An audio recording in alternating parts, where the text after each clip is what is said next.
Hello students, welcome to my YouTube channel. तो आज के इस वीडियो में हम डिस्कस करने वाले हैं टाइप्स ऑफ वेक्टर, जो कि motion in a plane chapter number 4 HS first year उसका कंटिन्यूशन है। इससे पहले जो वीडियो था मोशन इन ए प्लेन का फर्स्ट वीडियो जो लेक्चर नंबर 1 है, उसमें मैंने डिस्कस की थी कि मोशन इन ए प्लेन जो है इस चैप्टर में हम बहुत ज़्यादा वेक्टर्स के बारे में डिस्कस करने वाले हैं। वेक्टर हमें क्यों चाहिए इस चैप्टर में वो मैंने बताया था। इस चैप्टर में क्या पढ़ने वाले हैं, जो प्लेन में है उसमें हम टॉपिक जो है हमारे पास प्रोजेक्टाइल मोशन है और यूनिफॉर्म सर्कुलर मोशन है, वो मैंने उसका इन्फॉर्मेशन तुम्हें दी थी। फिर हमने आगे चलते हुए वेक्टर एडिशन के बारे में थोड़ा सा डिस्कस की थी पिछले वीडियो में। वहाँ पे मैंने triangular law of vector addition क्या होता है वो मैंने बताया, और उसको कैसे सॉल्व करते हुए तुम रिजल्टेंट वेक्टर को निकालोगे, उसका मैग्नीट्यूड और डायरेक्शन। ठीक है, तो वो मैंने डिस्कस की थी। एट द सेम टाइम मैंने तुम्हें ये भी कहा था कि पैरेललोग्राम लॉ ऑफ वेक्टर जो होता है उसका स्टेटमेंट क्या होगा, और उसका स्टेटमेंट के बाद तुम उसके जो रिजल्टेंट वेक्टर होगा उसका मैग्नीट्यूड और डायरेक्शन तुम कैसे निकालोगे। तो आई होप वो होमवर्क तुम कर पा रहे हो, या नहीं कर पा रहे हो तो मुझे कमेंट में ज़रूर बताना। अगर तुम कमेंट में बताते हो तो मैं जान जाऊंगा कि तुमसे हो रहा है कि हो नहीं पा रहा है। ठीक है, तो वो तो होमवर्क था, शायद बहुत ने कर ली होगी। तो चलो आज हम आगे बढ़ते हैं। आज हम डिफरेंट टाइप्स ऑफ वेक्टर के बारे में थोड़ा सा डिस्कस करेंगे और फिर आगे डिस्कशन को बढ़ा देंगे। तो टाइप्स ऑफ वेक्टर में देखो, तुम्हारे पास बहुत डिफरेंट टाइप्स ऑफ वेक्टर होता है। तो मैं भी बहुत डिफरेंट टाइप्स ऑफ वेक्टर के बारे में भी बात करने वाला हूँ। तो सारे जो टाइप्स है, वैसे तुम्हें पता चल जाएगा कि बहुत टाइप्स है, सारे को तुम्हें इतना अच्छे से जानना भी नहीं होगा। फिर भी मान लो एक एक करके डिस्कस करते हैं। मान लो एक है तुम्हारे पास modulus of A vector. Modulus of A vector, जैसे कि तुम्हारे पास एक वेक्टर मान लो ए वेक्टर है। तो ए वेक्टर हुआ, हमने जो ऐसे किया था ट्रायंगुलर लॉ ऑफ वेक्टर में, ए वेक्टर है, उसके बाद बी वेक्टर है। मैं तब भी ये बता रहा था कि ये जो ए वेक्टर है इसका मैग्नीट्यूड क्या होगा, ए होगा, या जो बी वेक्टर है इसका मैग्नीट्यूड बी होगा। मॉड लगा सकते हो, तो मॉड लगाओगे तो मतलब ऐसे वेक्टर देके तो मॉड लगा सकते हो। ये सिर्फ मैग्नीट्यूड के बारे में बात करता है, ये भी मैग्नीट्यूड के बारे में बात करता है। तो modulus of A given vector क्या होता है, modulus of A given vector क्या डिटरमाइन करके देता है तुम्हें, सिर्फ magnitude of the given vector. तो मॉडुलस ऑफ ए वेक्टर, कोई भी वेक्टर मैंने ले लिया ए वेक्टर, तो मॉडुलस, उसका मॉडुलस क्या हो जाएगा, ए वेक्टर का मॉड, मतलब वो क्या देगा तुम्हें information, magnitude of the given vector देगा। ठीक है, बहुत ही सिंपल है। तो ये एक डिफरेंट टाइप्स ऑफ वेक्टर में ये एक टाइप है तुम्हारे पास मॉडुलस ऑफ ए वेक्टर। तुम्हारे पास एक वेक्टर ऐसा भी होगा जिसको हम नल वेक्टर कहेंगे, नल वेक्टर, या फिर जीरो वेक्टर भी कह सकते हो। नल वेक्टर मतलब कुछ नहीं, तो इसका जो मैग्नीट्यूड होता है वो होगा तुम्हारे पास जीरो, और वेक्टर है, इस वेक्टर है तो मैग्नीट्यूड और डायरेक्शन रहेगा, वो तुम्हें पता है।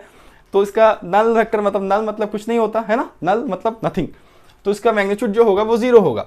बट ये वेक्टर है तो वेक्टर है, अब तुम कहोगे सर ये इसका मैग्नीट्यूड जीरो होगा तो डायरेक्शन तो होगा सर, तो ऑब्वियसली होगा, डायरेक्शन तो होगा, क्योंकि वेक्टर में हमने बताया था वेक्टर में मैग्नीट्यूड और डायरेक्शन होता है।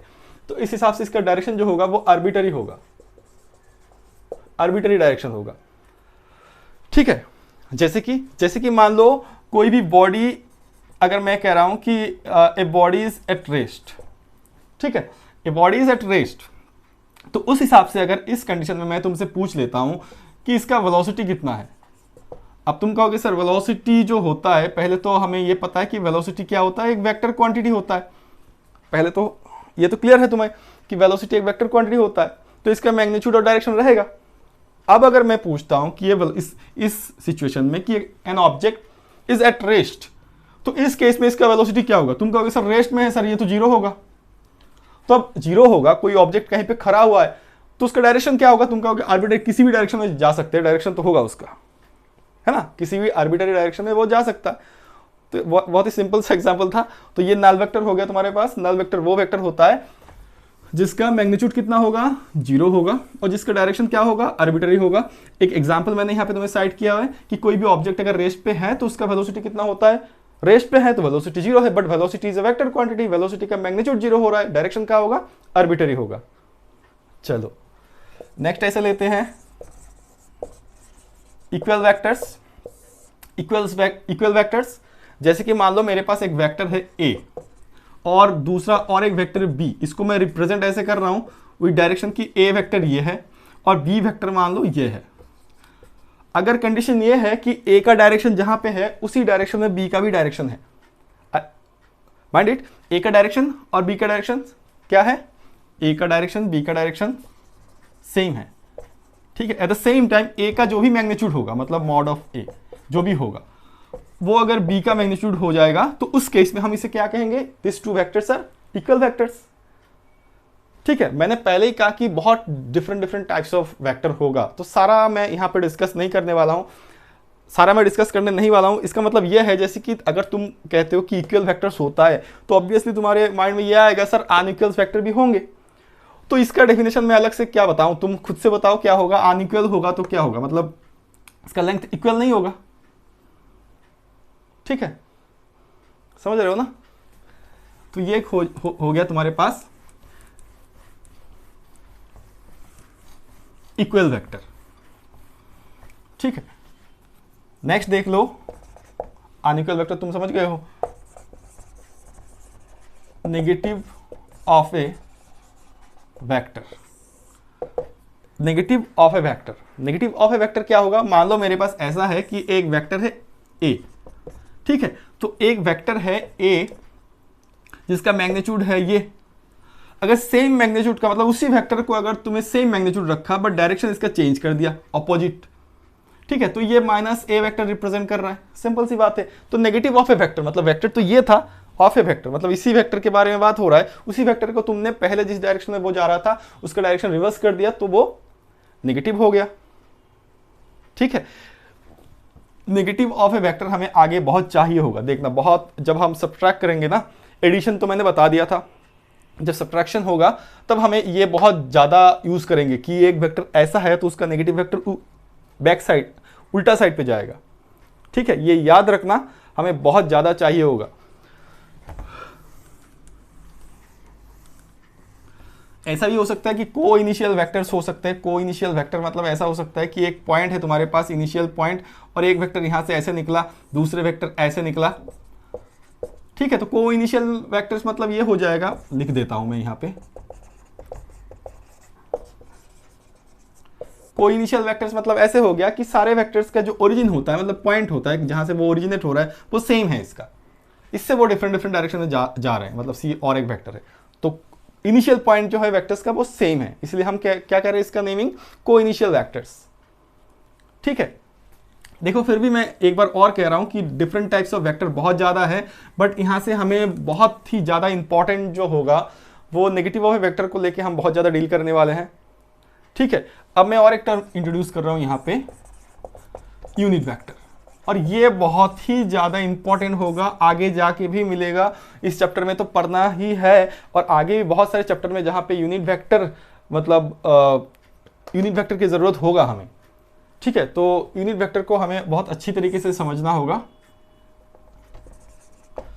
देखो ये बहुत सारी चीज़ें ना लिंक्ड होता है, तो अगर जैसे कि मैं ये कह रहा हूँ कि मोशन इन ए प्लेन में हम यूनिट वेक्टर सीखने वाले हैं, अभी मैं यूनिट वेक्टर क्या है वो बताऊंगा, ठीक है। तो ऐसा है ना, जो चैप्टर्स ऑथर ने डिजाइन किया हुआ है, अगर तुम ग्रेविटेशन पढ़ रहे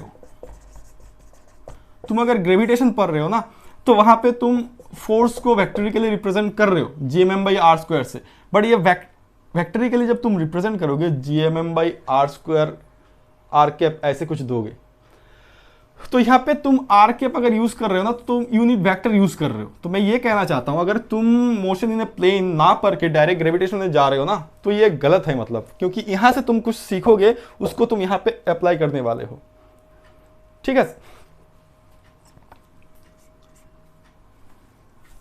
जैसे कि ग्रेविटेशन में जाके तुम्हें अगर ग्रेविटेशनल इंटेंसिटी होगा या फिर ग्रेविटेशन में जाके एस्केप वेलोसिटी होगा, ऑर्बिटल वेलोसिटी होगा, वो उस सब में तुम्हें डिफरेंशिएशन और इंटीग्रेशन भी चाहिए।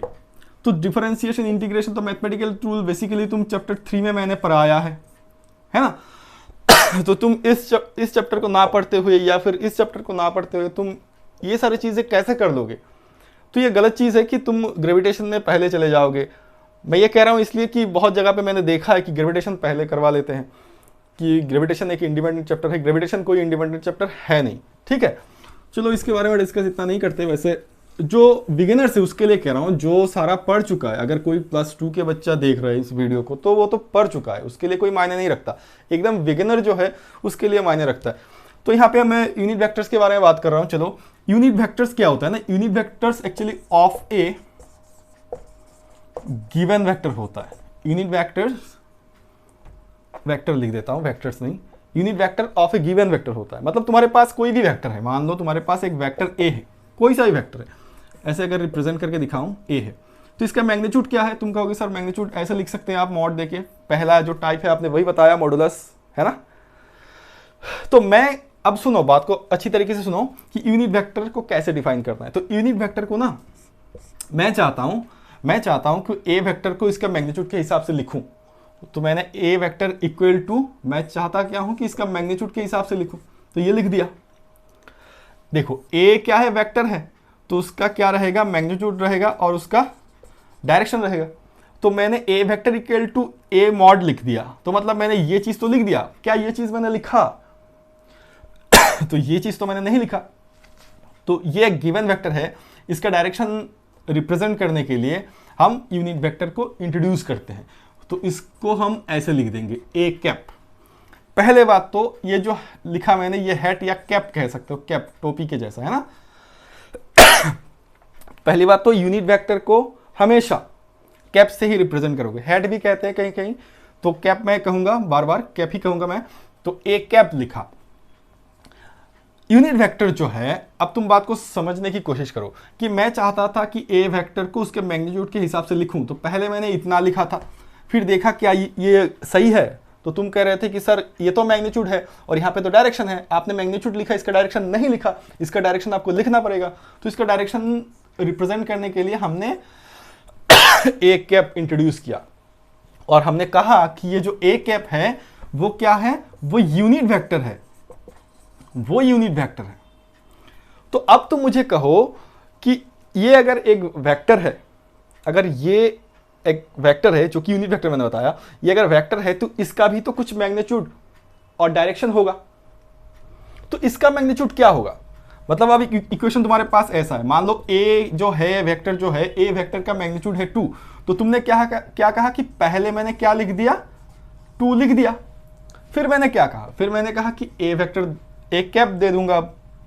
अब तुम कह रहे हो ये ए कैप जो है वो भी तो एक वेक्टर है जिसको हम यूनिट वेक्टर कह रहे हैं, तो इसका भी तो मैग्नीट्यूड रहना चाहिए और इसका भी डायरेक्शन रहना चाहिए।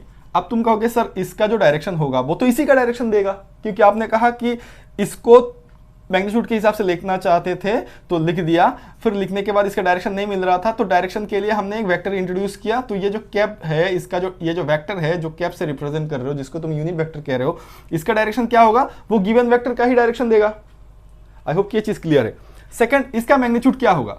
देखो इसका मैग्नीट्यूड, ए कैप का मैग्नीट्यूड मान लो 2 हो जाता है। लेट अस कंसीडर कि ए कैप का मैग्नीट्यूड 2 हो जाता है, तो क्या हो जाएगा अल्टीमेटली? यहाँ पे क्या हो जाएगा? यहाँ पे हो जाएगा 2 इंटू 2 ए कैप,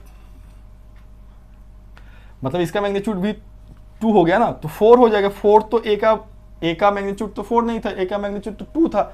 तो इसका मैग्नीट्यूड कुछ ऐसा होना चाहिए जिसको मल्टीप्लाई अगर करूं भी इसके साथ तो वही आंसर होना चाहिए। तो ऐसा तो एक ही चीज है जो कि होगा 1, है ना। यूनिट से वैसे भी इतना बताने की जरूरत नहीं थी, यूनिट से पता ही चल रहा है कि 1 मतलब यूनिट होता है ना। तो फिर भी समझाने के लिए ये सारा चीज मैंने इसलिए किया क्योंकि बारीकी से तुम समझो। चलो एक बार फिर से रिपीट कर देते हैं कि यूनिट वेक्टर हमें डिफाइन करना है। तो मैंने पहले बताया कि ए वेक्टर को अगर मैं इसके मैग्नीट्यूड से लिखना चाहता हूं तो ऐसे लिखूंगा। अब ये दिस इक्वल टू दैट हो नहीं सकता। क्यों नहीं हो सकता? क्योंकि इसका मैग्नीट्यूड आपने लिख दिया बट इसका डायरेक्शन आपने नहीं लिखा। तो इसका डायरेक्शन लिखने के लिए हम ये इंट्रोड्यूस करते हैं।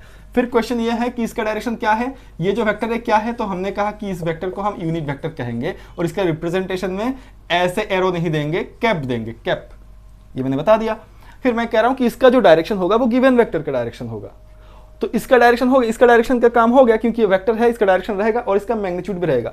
इसका मैग्नीट्यूड क्या होना चाहिए? जो भी मैग्नीट्यूड होगा इसका मैग्नीट्यूड को मतलब चेंज नहीं करना चाहिए, तो वो तो इसका मैग्नीट्यूड 1 ही होगा। 1 इंटू इसका मैग्नीट्यूड सेम वही रहेगा, है ना। तो unit vector of A given vector, is a vector whose magnitude is 1 and which gives the direction of the given vector. I repeat, unit vector, जैसे कि तुम्हारे पास unit vector of a given vector is a vector, sorry cap होगा, is a vector whose magnitude is 1 and which gives the direction of the given vector. Simple है ना? चलो अब देखो, अब चीजों को समझो कि अगर तुम्हें यूनिट वेक्टर निकालना है ए कैप, तो कैसे लिखोगे? ए वेक्टर और ये इसका मैग्नीट्यूड, ठीक है। तो ये भी एक इक्वेशन है जो हम न्यूमेरिकल्स में करेंगे, ठीक है। ये न्यूमेरिकल्स के लिए हमें चाहिए आगे, ठीक है। तो यूनिट वेक्टर के लिए हम कैसे, इसको तुम याद रखो कि A vector divided by modulus of A vector divided by its magnitude. A vector ऊपर में जो होगा वो वेक्टर होगा और नीचे जो होगा वो सिर्फ न्यूमेरिकल वैल्यू होगा। क्यों? क्योंकि मैग्नीट्यूड है। क्लियर है ना? ये चीज क्लियर है? चलो अब देखो इस चीज को, मतलब इस चीज से हम अगर न्यूमेरिकल करना चाहते हैं ना, तो और एक चीज जानना बहुत जरूरी है जिसको मैं कहूंगा रेक्टेंगुलर कंपोनेंट ऑफ वेक्टर। तो इस चीज को हमें थोड़ा सा और डिस्कस करना है। यूनिट वेक्टर मैं यहां पे खत्म नहीं कर रहा, आई रिपीट, यूनिट वेक्टर यहां पे मैंने खत्म नहीं किया। मुझे थोड़ा सा न्यूमेरिकल के लिए दूसरा एक टॉपिक का हेल्प लेना होगा, जिसको मैं ऐसे कहूंगा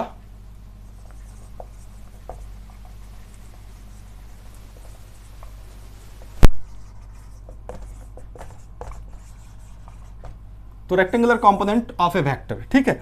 इसको हम जानने की कोशिश करेंगे, करते हुए हम यूनिट वेक्टर जो होगा उसका न्यूमेरिकल करने की कोशिश करेंगे।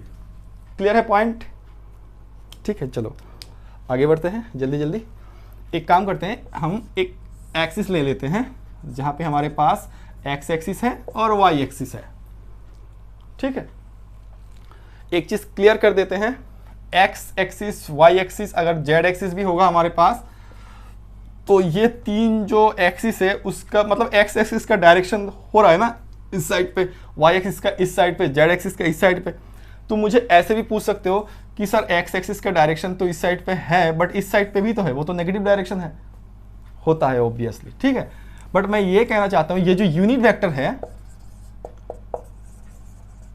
ठीक है, ये जो यूनिट वेक्टर है, हम एक्स एक्सिस को यूनिट वेक्टर आई कैप से रिप्रेजेंट करते हैं, वाई एक्सिस के डायरेक्शन को यूनिट वेक्टर जे से रिप्रेजेंट करते हैं और जेड एक्सिस के जो यूनिट वेक्टर है उसको के से रिप्रेजेंट करते हैं। देखो ये स्टैंडर्ड नोटेशन है, ऐसे मत पूछना कि अचानक सर आईजी के कहां से आ गया, यही स्टैंडर्ड है, ऑल ओवर द वर्ल्ड, मतलब वेल एक्सेप्टेड है। तो ये तुम्हें याद रखना होगा कि एक्स एक्सिस का जो यूनिट वेक्टर होगा वो हम आई कैप से रिप्रेजेंट करेंगे, वाई एक्सिस का जे कैप से रिप्रेजेंट करेंगे और जेड एक्सिस का के कैप से रिप्रेजेंट करेंगे, क्योंकि आगे जाके इस चैप्टर में हम ये सारे चीज ही यूज करने वाले हैं। तो आई कैप यूज कर दूंगा तो तुम्हें पता चल जाएगा कि सर एक्स एक्सिस के रेस्पेक्ट में बात कर रहे हैं। अगर माइनस आई कैप हो रहा है तो तुम समझ लोगे कि ये नेगेटिव एक्स एक्सिस के बारे में बात हो रहा है, माइनस हो गया नेगेटिव वाई एक्सिस, यहाँ पे माइनस हो गया नेगेटिव जेड एक्सिस, ठीक है। चलो इसको कर देते हैं ना, इसको करते हुए हमें बहुत सारा चीज और क्लियर होगा, तो इसको बारीकी से समझो। आई रिपीट कि मैं ये नहीं कह रहा कि यूनिट वेक्टर मेरा खत्म हो चुका है, मैं न्यूमेरिकल के लिए अभी ये जो टॉपिक है इसको कर रहा हूं। तो मान लेते हैं कोई एक वेक्टर है जो कि प्लेन में है, तो इसको हम ऐसे रिप्रेजेंट कर देते हैं, एक वेक्टर यहाँ पे है, ए एक वेक्टर है, ठीक है, ये ओरिजिन है। मैं सिर्फ दो ही एक्सिस लेके बात कर रहा हूँ, थर्ड एक्सिस में नहीं ले रहा हूँ, बट इससे हम एक्सटेंड कर सकते हैं थर्ड एक्सिस पे। अगर पहला जो वीडियो है मेरा, अगर वो तुमने देख लिया मोशन इन प्लेन में, वहां पे मैंने कहा था कि बेसिकली हम 2D के बारे में बात करेंगे, बात करते हुए हम 3D में चले जाएंगे, एक्सटेंड कर सकते हैं, ठीक है। तो चलो देखो रेक्टेंगुलर कंपोनेंट ये कहता है कि इसको ना तुम, अगर ये एक वेक्टर है तो ये यहाँ पे एक वेक्टर है, सिंपल सी बात है। अगर मान लो यहाँ पे कोई ऑब्जेक्ट है, अब मैं तुमसे पूछूंगा इसका कोऑर्डिनेट क्या होगा, तो तुम ऐसे कहोगे, मान लो 1 2 3 और 1 2 3 4 5, तो तुम कहोगे सर यहाँ पे 3 5 आप लिख दो, ये एक पॉइंट है। मतलब क्या है? मतलब ये कहना चाहते हो इस पॉइंट के रेस्पेक्ट में एक्स एक्सिस का कुछ वैल्यू है जो कि 3 है और वाई एक्सिस का भी कुछ वैल्यू है जो कि 5 है। सिंपल सी बात है ना, इतना तो क्लास 9th पे ग्राफ में तुम कर चुके हो, है ना। तो चलो, तो इसका मतलब मैं ये कहना चाहता हूं कि यहाँ पे ये जो वेक्टर हो गए, अब तो तुम वेक्टर ही के लिए रिप्रेजेंट कर रहे हो। इस वेक्टर का एक कंपोनेंट एक्स एक्सिस में रहेगा और इसी वेक्टर का एक कंपोनेंट वाई एक्सिस में रहेगा। ठीक है, जो एक्स एक्सिस में रहेगा उसको हम ए एक्स वेक्टर करके लिखेंगे, जो वाई एक्सिस में रहेगा हम ए वाई वेक्टर करके लिखेंगे। ठीक है, इसका मतलब हम ऐसे कह सकते हैं कि ए वेक्टर को हम ए X vector plus A Y vector के हिसाब से देख रहे हैं।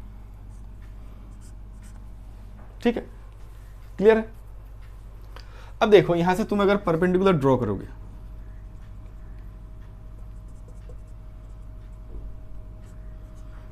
ठीक है,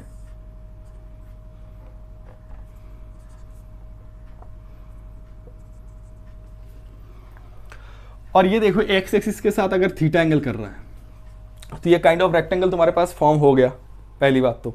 ठीक है, the vector A is making an angle theta with the x axis. अब तुम कहोगे सर ये एंगल थीटा है तो ऑब्वियसली ये एंगल भी सर थीटा ही होना चाहिए, तो ऑब्वियसली होगा, ये एंगल भी थीटा ही होगा। ठीक है, ये कोई बड़ी सी बात है नहीं। अब देखो ए एक्स, अब बात को समझो, ए एक्स को अगर मैं सिर्फ मैग्नीट्यूड से लिखना चाहता हूं तो तुम कहोगे सर तो फिर तो आप सिर्फ ए एक्स लिखो। ठीक है, ऐसे भी लिख सकता हूं ए एक्स मॉड, सेम चीज़ है। ठीक है, सेम चीज़ है, माइंड इट, सेम चीज़ है। तो इसमें गलती क्या हुआ, तुम कहोगे सर इसमें गलती ये हुआ कि आपने ए एक्स वैक्टर का मैग्नीट्यूड लिख दिया बट आपने डायरेक्शन नहीं दिया। तो बताओ डायरेक्शन क्या दूंगा। अब तुम कहोगे सर यहाँ पे जो भी डायरेक्शन होगा, यहाँ पे जो भी डायरेक्शन, आप डायरेक्शन के लिए आप यहाँ पे जो भी चीज़ यूज़ करने वाले हो वो यूनिट वेक्टर होगा। कैसे, क्योंकि थोड़ी देर पहले हमने सीखा हुआ है। ठीक है, फिर तुम कहोगे कि सर यहाँ पे आप तो एक यूनिट वेक्टर यूज़ करोगे बट अभी अभी आपने बताया कि एक्स एक्सिस के लिए हम जो यूनिट वेक्टर यूज़ करते हैं वो है आई कैप, है ना। अब तुम बताओ, जल्दी जल्दी बताओ क्या होगा। हाँ ठीक है, ये होगा। ठीक है, फिर इसमें अगर हम लिखेंगे तो इसमें ऐसे लिख देंगे कि ए x I cap plus A Y J cap. ठीक, चलो तो एक काम करते हैं, हम इस ए एक्स को निकालने की कोशिश करते हैं। ए एक्स मतलब क्या है, magnitude of A X vector. A Y मतलब क्या है, magnitude of A Y vector. तो हम अब मैग्नीट्यूड को निकालने वाले हैं। कौन सा मैग्नीट्यूड, यहां पे लिख देता हूं, ए एक्स और ए वाई। ए एक्स का वैल्यू कितना है वो निकालेंगे, ए वाई का वैल्यू कितना है वो भी हम निकालेंगे। तो नेक्स्ट काम हमारा क्या है कि ए एक्स और ए वाई मैग्नीट्यूड ये निकालेंगे। ठीक है, तो एक काम करते हैं, इसको ओ, ये ए नहीं लिखेंगे, ए बी ए वेक्टर है, पी क्यू लिख देते हैं, पी क्यू आर ऐसे कुछ लिख देंगे। चलो इसको ऐसे हटा देते हैं अलग से। यहाँ पे देखो, अगर मैं तुम्हें कहूँगा, ये परपेंडिकुलर मैंने ड्रॉ किया हुआ है। ठीक है, इतना तुम्हारे पास ए एक्स है मैग्नीट्यूड, इतना तुम्हारे पास ए वाई मैग्नीट्यूड है, इतना तो क्लियर है ना, जैसे कि 3-5 वाला केस बताया था मैंने। ठीक है, चलो तो इन राइट एंगल ट्राइंगल में अगर कहूँ कि ओ पी क्यू, ठीक है, कॉस थीटा कितना होगा बता दो जल्दी जल्दी। कॉस थीटा कितना होगा, cos theta this by that. तो तुम कहोगे ए एक्स बाई ए। देखो यहाँ पे सारे चीज मैग्नीट्यूड से हो रहा है, माइंड इट, यहाँ पे सारा चीज मैग्नीट्यूड से हो रहा है। तुम ये मत सोचना A X vector by A vector, ऐसा नहीं है, है ना, ये तो लेंथ के बारे में बात होगा। ठीक है, तो इस हिसाब से ए एक्स कितना हो गया तुम्हारे पास, ए कॉस थीटा। ठीक है, ए क्या है, मैग्नीट्यूड ऑफ ए वेक्टर। ठीक, चलो फिर अब तुम कहोगे ये एंगल थीटा है तो ये एंगल भी थीटा होगा। तो इस हिसाब से अगर हम ये ट्राइंगल लिखते हैं ओ पी आर, ठीक है, मैं यहां पे लिख दूं in right angle triangle O P R. इसमें अगर मैं साइन थीटा तुमसे पूछता हूं कि साइन थीटा का वैल्यू कितना होगा, बता दो जल्दी बताओ। देखो यहां पे ट्रिगोनोमेट्री अप्लाई करते समय गलत मत करना, उल्टा है ये ट्राइंगल, उल्टा है। तो क्या होगा, this divided by that, this मतलब O R divided by O P. ढंग से देख लो अपने आप। तो ओ आर मतलब इतना, मतलब तुम्हारे पास हो गया ए वाई। ठीक है, मैं यहाँ पे ओ आर ओ क्यू ये सब नहीं लिखा, डायरेक्ट लिख दिया यहाँ पे भी डायरेक्ट लिख रहा हूँ। तो ये ए वाई हो गया, ये ए हो गया। इसका मतलब ए वाई जो हो रहा है तुम्हारे पास, ए वाई जो हो रहा है तुम्हारे पास वो होगा ए साइन थीटा। क्लियर है, ठीक है, डन। अब देखो इसको तुमने ड्रॉ कर लिया ना, तो मैं रब कर दूं क्योंकि मुझे ये चाहिए और ये सारा चीज़ भी चाहिए। तो इसको तुमने ड्रॉ कर लिया, मैं रब कर देता हूँ। तुमने ड्रॉ नहीं किया तो पॉज करके ड्रॉ कर दो, बैक कर दो, ठीक है, कुछ भी करो। अब देखो क्या होता है, ये फिगर भी चाहिए, ऐसा नहीं है कि फिगर नहीं चाहिए, पर तुम ड्रॉ कर लोगे तो तुम तो अपने कॉपी से देख लोगे। अब तुम्हारे पास मान लो ये इक्वेशन नंबर 1 है और ये इक्वेशन नंबर 2 है, ठीक है। अब मैं कह रहा हूं तुम्हें कि ये कह रहा हूं square and adding, we get square and adding equation 1 and 2 we get. तो यहां पे क्या लिखोगे, तुम लिखोगे एक्स स्क्वायर प्लस इस साइड पे है A Y square equal to, यहां पे क्या लिखोगे तुम, A square cos square theta plus इसके साथ A square sine square theta. तो अल्टीमेटली क्या हो गया, X square plus A Y square equal to A square into bracket चला जाएगा, मतलब ए स्क्वायर के साथ, तो cos square theta plus sign square theta 1 हो जाएगा, तो ये ए स्क्वायर ही रहेगा। तो इस हिसाब से ए स्क्वायर ए कितना हो जाएगा, ए हो जाएगा root over A X square plus A Y square. ये हमारे पास एक बहुत ज़्यादा इंपॉर्टेंट इंफॉर्मेशन है। फिर से ए क्या है, magnitude of A vector, A x क्या है, मैग्नीट्यूड ऑफ ए एक्स आई, मतलब एक्स कंपोनेंट में जो ए का मैग्नीट्यूड है वो है। ए वाई क्या है, वाई कंपोनेंट में जो ए का मैग्नीट्यूड है वो है ए वाई। ए एक्स क्या है, एक्स कंपोनेंट का मैग्नीट्यूड है ए का, वाई कंपोनेंट में ए का मैग्नीट्यूड है, ए क्या है, ए वेक्टर का मैग्नीट्यूड ए है, ठीक है। तो ये हमारे पास एक इंपॉर्टेंट रिलेशन आ गया।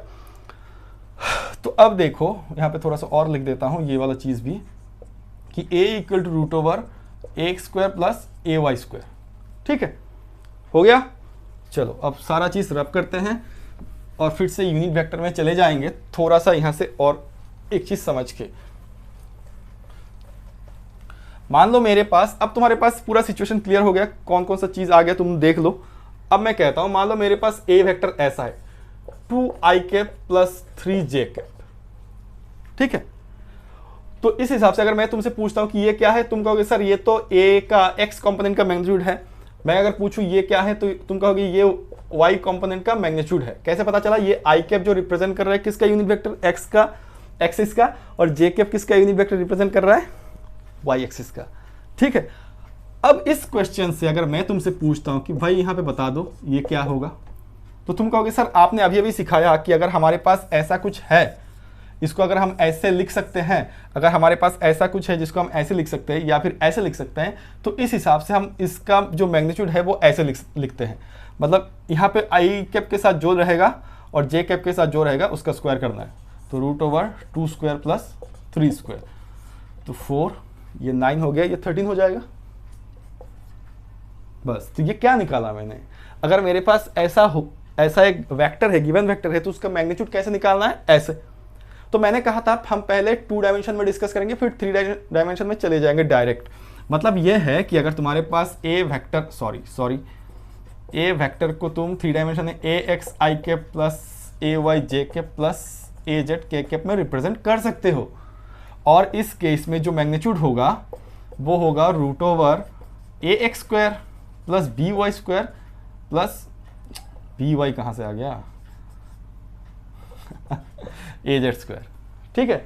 इसका मतलब हमारे पास अगर यहाँ पे ऐसे होता, अगर हमारे पास ऐसे होता कि मान लो यहाँ पे 2 दे देता हूँ, ठीक है, प्लस के कैप, ठीक है। तो ये यहाँ पे कोफिशिएंट कितना है, एक्स का है ये मैग्नीट्यूड, ठीक है, आई का कोफिशिएंट 2 है, जे का कोफिशिएंट 2 है, के का 1 है। तो यहाँ पे अगर मुझे ए का मैग्नीट्यूड निकालना है तो तुम कहोगे सर ये जो है ए एक्स ए वाई ए जेड सारे को स्क्वायर करके अंडर रूट करो, मतलब ये फॉर्मूला होता है। तो 2 square plus 2 square plus 1 square, तो ये 4 4 9 हो जाएगा, अंडर रूट 9 मतलब 3 हो जाएगा। ये इसका आंसर है, ठीक है।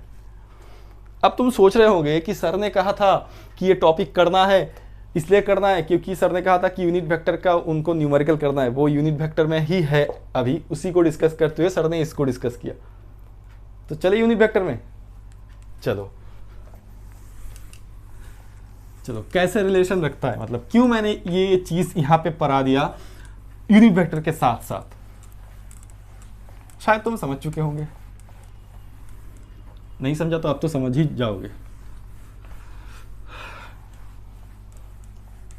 देखो यूनिट वेक्टर में मैंने ये बताया था, यूनिट वेक्टर पे मैंने तुम्हें ये बताया अगर एक वेक्टर है उसको मैं ए ऐसे लिखूंगा और साथ में ए कैप दूंगा, और ए कैप का वैल्यू कितना हो जाएगा, तो फिर ए वेक्टर डिवाइडेड बाय उसका मैग्नीट्यूड। इसी को अगर मुझे न्यूमेरिकल करना है, मान लो मैंने ऐसे बता दिया कि A vector equal to 2i cap minus 2j cap minus k cap. मैंने माइनस दे दिया, पिछले बार मैंने माइनस नहीं दिया था इसलिए, ताकि तुम्हें माइनस का भी पता चल जाए। ठीक है, अब क्या निकालना है, क्वेश्चन क्या है, क्वेश्चन ये है कि this is the given vector, find the unit vector for this, find the unit vector. तो हम यूनिट वेक्टर के लिए फॉर्मूला क्या है, ये है, तो A vector divided by A mod. तो ए वेक्टर तो गिवन है और ए मॉड मुझे निकालना है, तो इसका सोल्यूशन क्या होगा, पहले हम ए मॉड निकालेंगे। तो क्या होगा, इसका स्क्वायर 2 स्क्वायर प्लस इसका स्क्वायर माइनस 2 स्क्वायर प्लस इसका स्क्वायर माइनस 1 स्क्वायर। ठीक है, मैंने माइनस इसलिए दिया ताकि तुम्हें ये समझ में आए, चीज समझ में आए। ठीक है, इसमें भी 9 ही होगा आंसर, 4 4 1 है ना, तो 8 9 होगा, तो अल्टीमेटली 3 होगा। तो इस केस में तुम्हें जो क्वेश्चन पूछा गया कि भाई तुम्हारे पास एक गिवन वेक्टर है इतना 2i cap minus 2j cap minus k cap. ठीक है, फिर पूछ रहा है कि इसका यूनिट वेक्टर बताओ। तो तुमने कहा कि हमने जब यूनिट वेक्टर पढ़ा, जब हमने डिफरेंट टाइप्स ऑफ वेक्टर में यूनिट वेक्टर पढ़ा, तब हमने ऐसे सीखा कि ए वेक्टर इक्वल टू उसका मैग्नीट्यूड और उसके साथ एक कैप लगा के जो होता है वो कैप वाला यूनिट वेक्टर होता है, उसका मैग्नीट्यूड होगा 1 और इसका डायरेक्शन होगा गिवन वेक्टर का। अब हमसे पूछा क्या, तो हमने एक इसका फॉर्मूला निकाल लिया ऐसे। फिर हमें ये जानना था, ये जानने के लिए हमने क्या किया, rectangular component of A given vector कर दिया।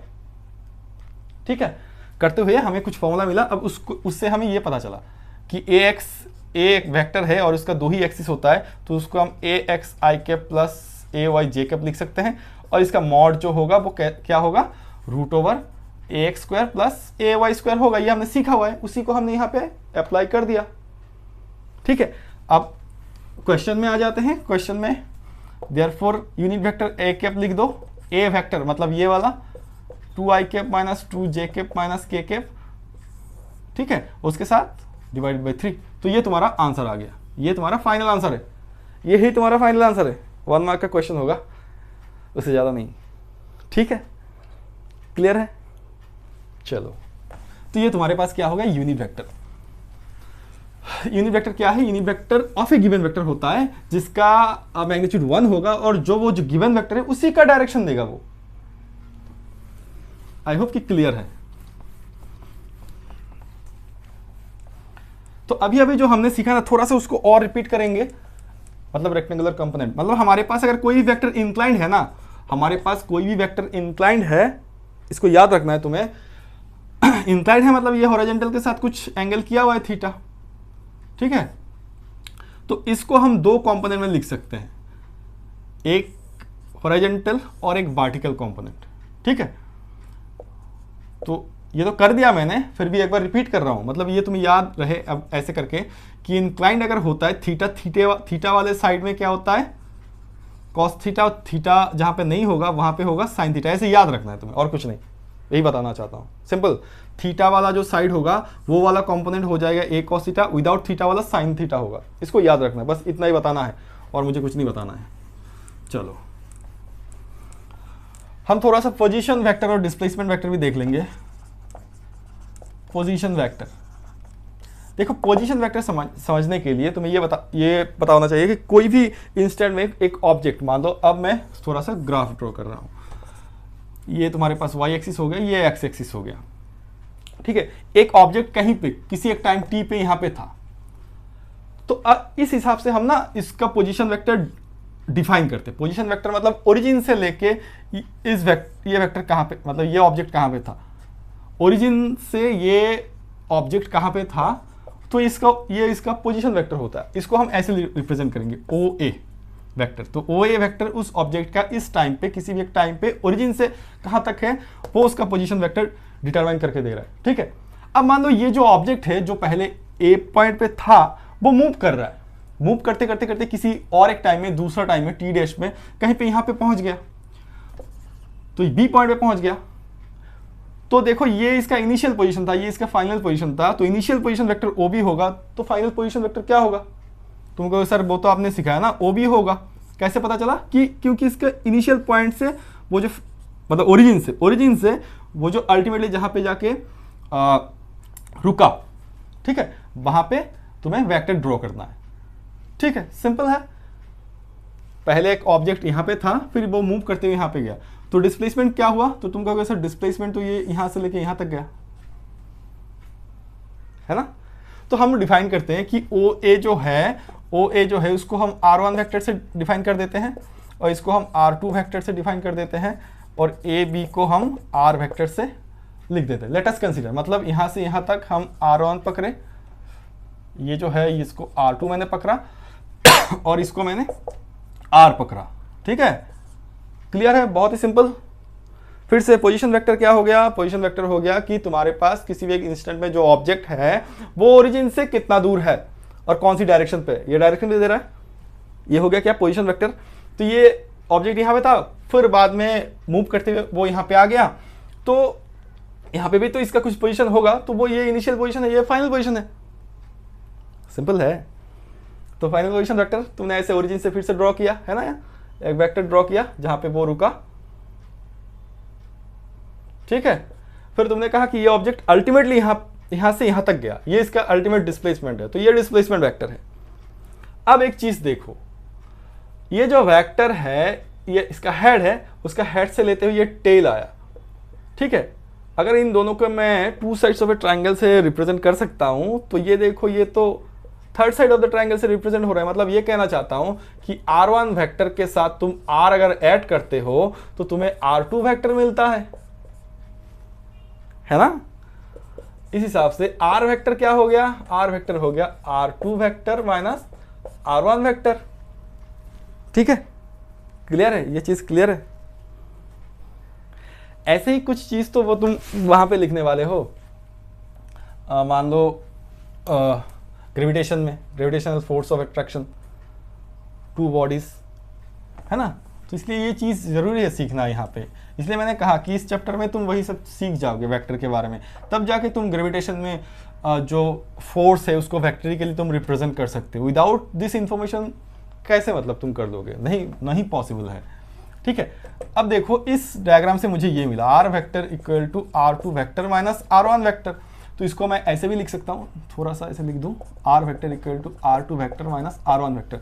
अब अगर मुझे R वेक्टर को मैं ऐसे लिख सकता हूँ, R2 vector minus R1 vector, अगर मैं मॉड देना चाहता हूँ यहाँ पे, अगर मैं मॉड देना चाहता हूँ तब क्या हो गया, बात को समझो, तब क्या हो गया, तब हो गया ये इसका मैग्नीट्यूड हो गया और साथ में R कैप। ठीक है, तो इस हिसाब से R कैप कितना हो गया, R कैप तुम्हारा हो गया, देखो R वेक्टर, R कैप कितना हो गया, R vector by R2 vector minus R1 vector का मॉड। अब देखो R वेक्टर कितना है, R2 vector minus R vector, तो इसमें R2 vector minus R vector, और ये है R2 vector minus R vector का मॉड। तो ये इसका यूनिट वेक्टर भी तुम ऐसे निकाल सकते हो। ये सारा चीज़ ही मैं बार बार इसको इसलिए यहाँ पे करवा दिया क्योंकि ग्रेविटेशन में और आगे जाके एचएस सेकेंड ईयर में भी हम जब Coulomb's law in vector form लिखेंगे तब ये सारा चीज़ चाहिए होता है, तब बच्चे ये समझ में नहीं, बच्चे को ये चीज़ समझ में नहीं आता कि ये कैसे हो गया। ठीक है, फिर ये कैसे हो रहा है, तो इसलिए मैंने पूरा करवा दिया यहाँ पे। आई होप कि तुम्हें सारा चीज़ समझ में आया। ठीक है, तो वीडियो को और लेंदी नहीं करते, नेक्स्ट वीडियो में हम मिलेंगे। आज के लिए इतना ही। नेक्स्ट में हम और आगे डिस्कस करेंगे, हम वेक्टर का जो सब्ट्रैक्शन है उसके बारे में डिस्कस करेंगे, मल्टीप्लिकेशन के बारे में डिस्कस करेंगे, वहाँ पे डॉट प्रोडक्ट क्रॉस प्रोडक्ट होता है, वो सारा चीज़ डिस्कस कर लेंगे। बट आज का जो वीडियो है वहाँ पे तुम्हें बहुत सारा इन्फॉर्मेशन मिला हुआ है, ये सारे डायग्राम्स तुम्हें ड्रॉ करना है, इन चीज़ों को तुम्हें अच्छी तरीके से समझना है। ये पूरा मतलब बेसिक कॉन्सेप्ट है इस चैप्टर का। ये यूनिट वेक्टर बहुत ज़्यादा चाहिए हमें, मैं बार बार कह रहा हूँ, तो इस यूनिट वेक्टर को तुम्हें अच्छी तरीके से पढ़ना है। ठीक है, तो आज के लिए इतना ही, चलो अगले वीडियो में मिलते हैं। Thank you, bye bye.